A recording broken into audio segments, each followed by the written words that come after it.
The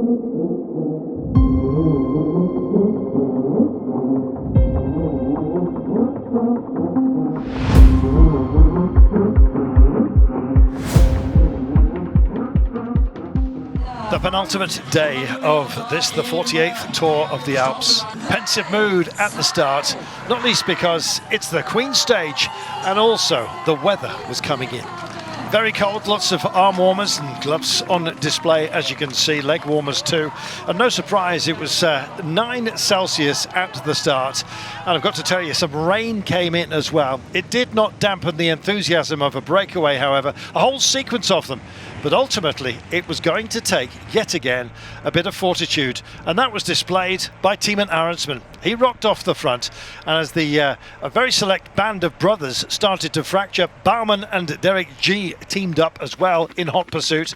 Who else was going to be out there? That was the big question. Max Paul rolled the dice.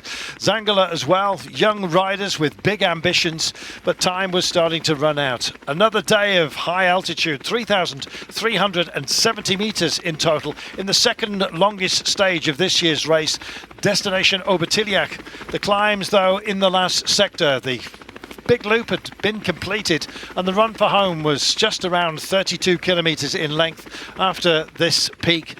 Well, wherever you climb, you have descents as well, and it had a wearing down effect on just about everybody. And suddenly, the realization that those up the road may well indeed take the lead, and it was left to Michael Storer to extricate himself from the chase and start to close down himself.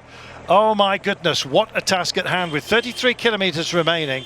Arendsman up front had a deficit at the beginning of the day of 1:18. Storer was at 3:10 with the climbs and the descents constantly coming like punches to the solar plexus.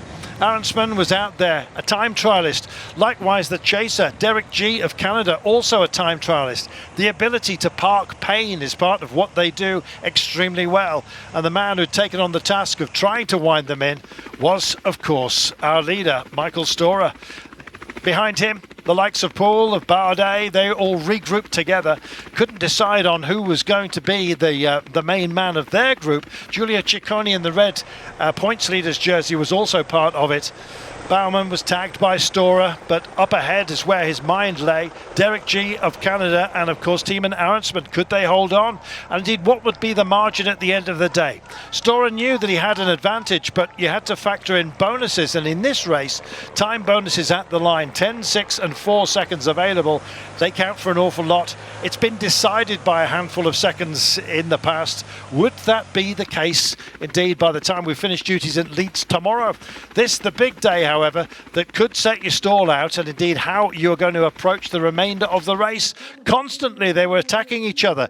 It was just one blow after another. This time it was Felix Gall that went off for Decathlon AG2 on La Mondiale, and still out front Arendsman was paddling away. 28 seconds back to G, and 1:41 at this point, cut to 1:23 by Michael Storer. That would be just about enough for him to hold on to the green jersey.